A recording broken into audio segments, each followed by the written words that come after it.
all I know is if the roles were reversed, it would be no question that she would be held accountable to the fullest extent of the law.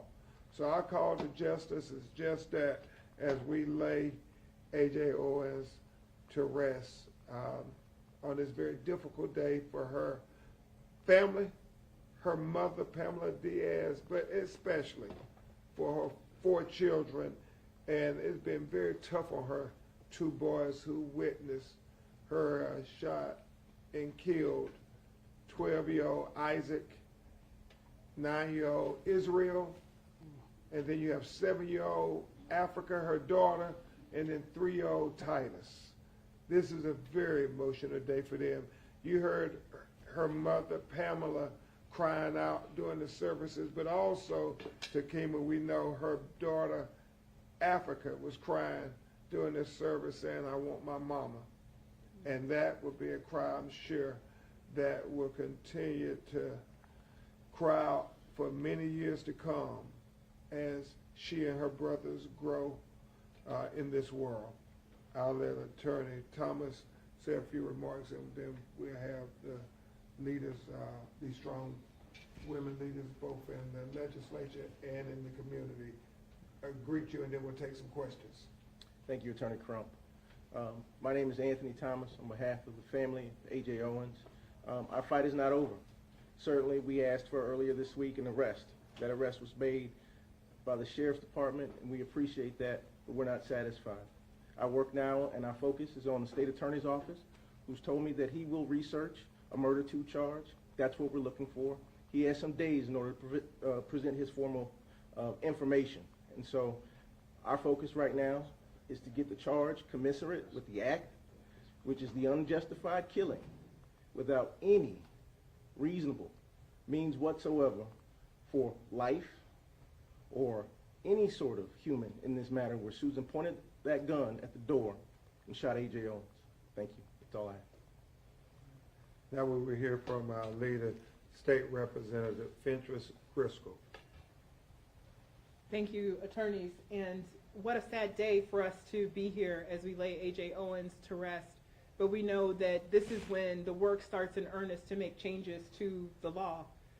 We have members of the Florida House Democratic Caucus, including Representative Yvonne Hinson, Representative Dottie Joseph, Representative Michelle Rayner, and others, who every year push and try to make some effort to reform the Stand Your Ground laws, including to repeal it. Because what it's done is it's created this culture of vigilantism, where people believe that they are justified at taking the law into their own hands. And we need to bring the temperature down. It is not okay in Florida or any state in this nation. It is not okay on any day of the week for an unarmed mother who is just trying to protect her little one to get shot through a locked metal door. That is not okay, and that is what this atmosphere of vigilantism has created. You know, we just finished a legislative session in Florida where the legislature, the Republicans in the legislature, also passed a permitless carry bill. There's a permitless carry law that has now removed any requirement for training or for you to have a permit to have a concealed carry weapon, even though there were 77% of Florida voters who said they didn't want that law. What we're seeing is just this increasing, ratcheting up of the temperature and the pressure, and it's time to take it down. And we will press and pursue and continue to push for justice for AJ. Thank you. Thank you so much, State Representative Driscoll. You know, it is a wake-up call for Florida especially, but also for America. We got to push the second commandment over stand your ground. We got to push love thy neighbor over this archaic stand your ground law that says shoot my neighbor. It can't be that we resolve all our differences with violence, because that would lead to more unjustifiable, unnecessary, and senseless acts of violence on our neighbors. So let's remember today, as we pay our final respects to A.J. Owens, let's love thy neighbor, not shoot thy neighbor. We're going to have Miss Takima Robinson, who is a force of nature. She has helped the family heal, but also she's working to help the community heal while she continues to zealously push for justice for AJ. You know, we have to fight not only in the court of law, but also in the community. And she's helping lead the activists to say, we won't go quietly into the night, and we won't let them sweep AJ's death under the rug. Ms. Takima Robinson. My name is Takima Robinson, and I am really grateful for all of you all shining a light on this. As a representative of the family, I just want to extend our gratitude to everyone who came out to celebrate AJ's life. But this is where the work for justice for AJ begins. We have a long road ahead of us, not only on the road of justice, but the road of healing. The question I've gotten more than anything is, how are the children? How are the children doing? These children have been traumatized to their core. We are just beginning to stabilize them. We have a 3-year-old who doesn't even understand what has happened. So I implore folks to let this not be the last time we see you. We need you at the prayer vigils that will continue to happen. We need you at the actions. We're going to need you at the courthouse. We're going to need you at the state legislature. Because I believe that Stand Your Ground created the environment in which this woman felt emboldened to do this to AJ, to take her life. So I want to lift up that on Wednesday, this coming Wednesday, from 5 to 7 o'clock in Ocala Downtown Square, there will be a prayer vigil for justice. We are asking the community to come out to begin the healing process as well as the justice process. Bring flowers, bring trinkets, bring teddy bears, bring balloons, because we're going to continue to say her name. We're going to continue to say AJ Owens and to demand justice for her. This is not the last time you have heard from us. We are going to be standing on this, staying on this.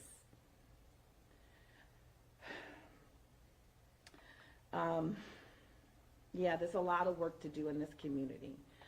Shortly after AJ's death, we found out that the woman helping decorate the repast lost her child on Tuesday.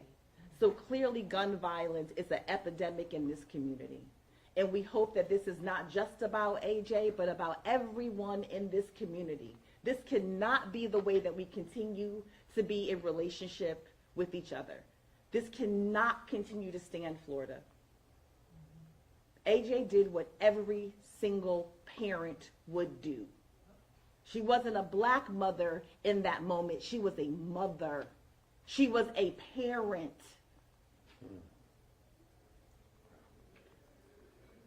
So let this not just be a black and white issue. Let this be an issue of parents having the right to protect their children. I thank you all for being here. I thank you for continuing to keep a light on this story. And we will again continue to call for justice for AJ. What time is that vigil on Wednesday? The vigil on Wednesday is from 5 to 7 in the downtown square in Ocala. Thank you. So at this time, we'll take some of your questions if you have any. Go ahead. Over here. In terms of what's next, legal action, I know you guys mentioned inside of there fighting against their stand of using Stand Your Ground. I know you guys were pushing for the murder charge in relation to AJ, but in relation to also her son that was next to her. Was one endangerment charges ever considered for him being on the other side of the door? There were charges Yeah. brought against Susan for that act. Okay. Have you all, oh, sorry, go ahead.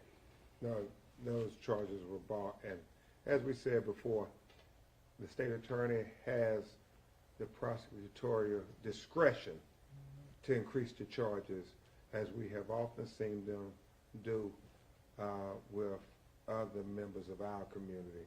We want the same zealous prosecution that they do prosecuting people in our community that they would do when people harm people who live in our community. Have you all seen that ring camera video, and does it show anything that may can help your case? We haven't seen the video. I haven't seen it. We haven't seen No, that. as a matter of fact, the state's attorney has not provided me with that video, but he did tell me that he could not see anything. At night, the camera goes into an infrared mode, and so there wasn't any depth perception or focus on that camera enough to see anything that happened. But we know there is ring cam video of 12-year-old Isaac knocking frantically on neighbors' doors, and it's just heartbreaking. How hopeful are you that the state attorney's office will actually go through and upgrade that to a second-degree murder charge? How hopeful am I? How confident am I? So, Well, I am hopeful that from what everybody tells me in the community, he is a state attorney who believes in equal justice under the law. But as I have been taught by my grandmother, I'd rather see a sermon than hear one.